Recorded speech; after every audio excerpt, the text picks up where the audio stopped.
Hey everyone, welcome back to the Wood and Metal Shop. Well, you remember this apple wood lidded pot that I made?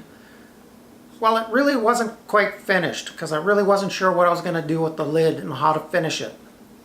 Well, after a couple of days of thinking about it, I decided on what I'm going to do with it. So I'm going to fix that today. And if you haven't seen the video on how I made that, I'll post a link up above here. And now's a good time, if you haven't subscribed to me already, hit that subscribe button and ring that notification bell. And I have all my social media links posted down below, so you want to go and check those out. So, let's get on to finishing this. I forgot to mention about stickers for the sticker wall, or actually my door over there. I got a couple more that I'm going to put up at the end of this video. But if you want to send me a sticker, just leave me a comment, send me an email, or send me a message on Instagram.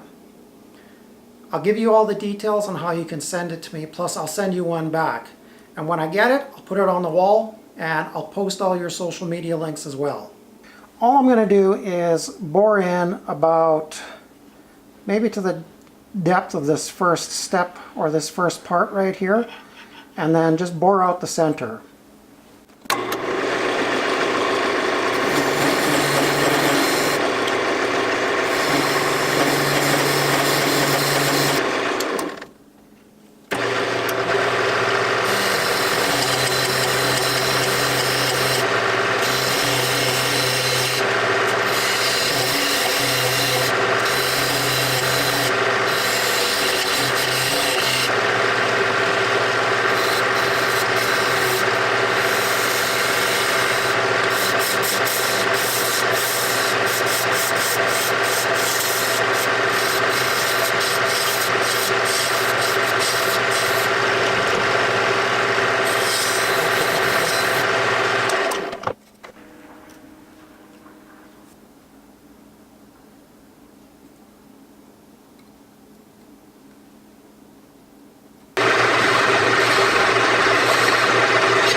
When I was thinking about what to do with the lid on this pot, I realized it really doesn't need a finial or a little handle on the top. The rim of the lid is actually wide enough and big enough that you can actually take the lid off the pot. And I made it so that it fits just nicely into the pot, not a friction fit, because otherwise it would be too hard if it does shrink.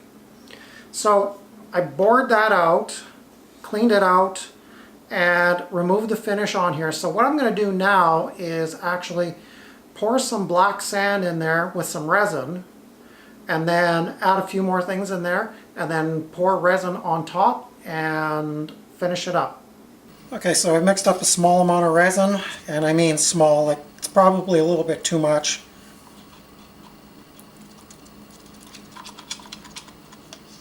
Alright, I know I've overmixed this, but I don't care because I'm going to pour it in, brush it out, and then you'll see what happens next.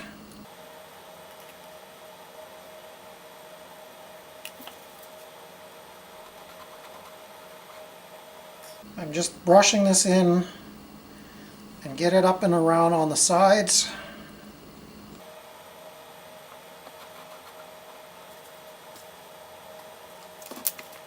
I'm using some black grit. This is actually for rock polishing.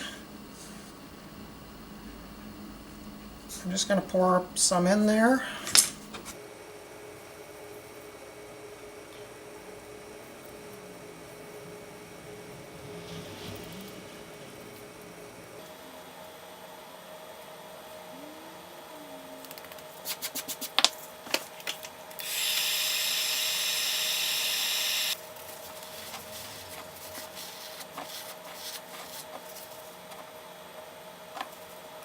Alright, that looks pretty good. It's going to level out, and I'm just going to leave that alone for about an hour, and then I'm going to move on to the next step.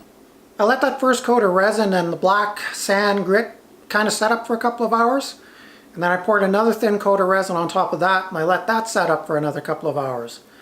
And I have some fine gold flake that I was going to throw on top of that, but then I decided, I found these. They're little cogs that are kind of shiny brass and antique brass and all that kind of stuff of different sizes. I'm going to throw that on top and see how it looks.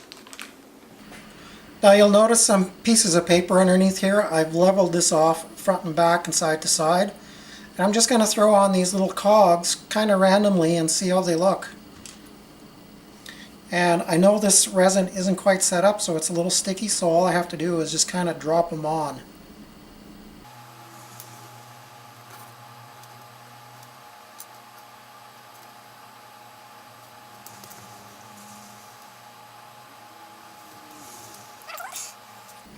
Once I got them on there, I can't move them because I know that is sticky.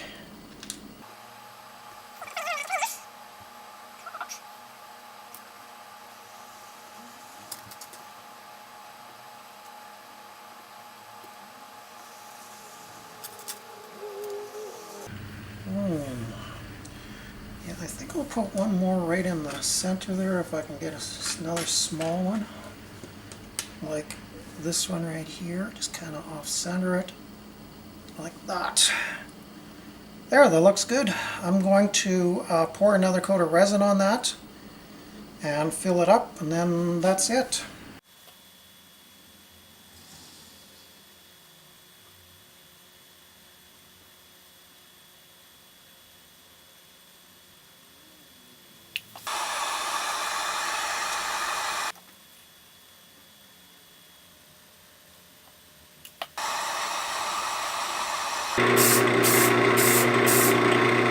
So here it is, finally finished.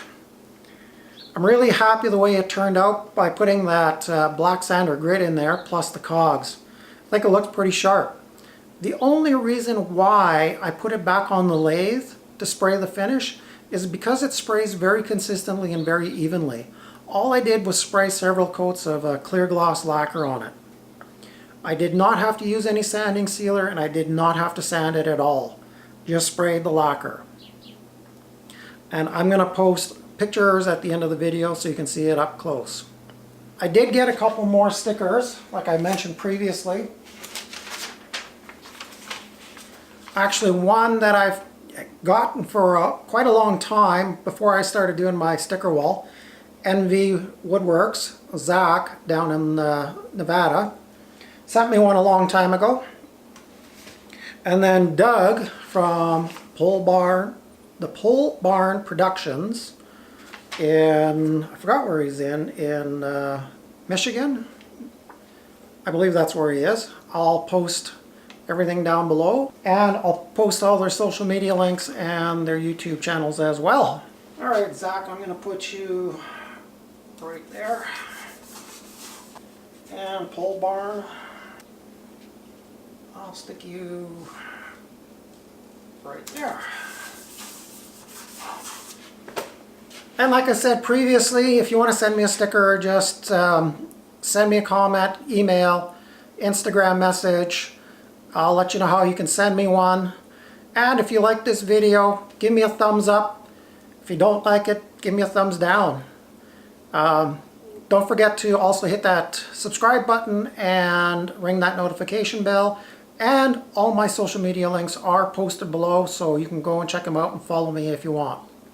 So until the next time, take care.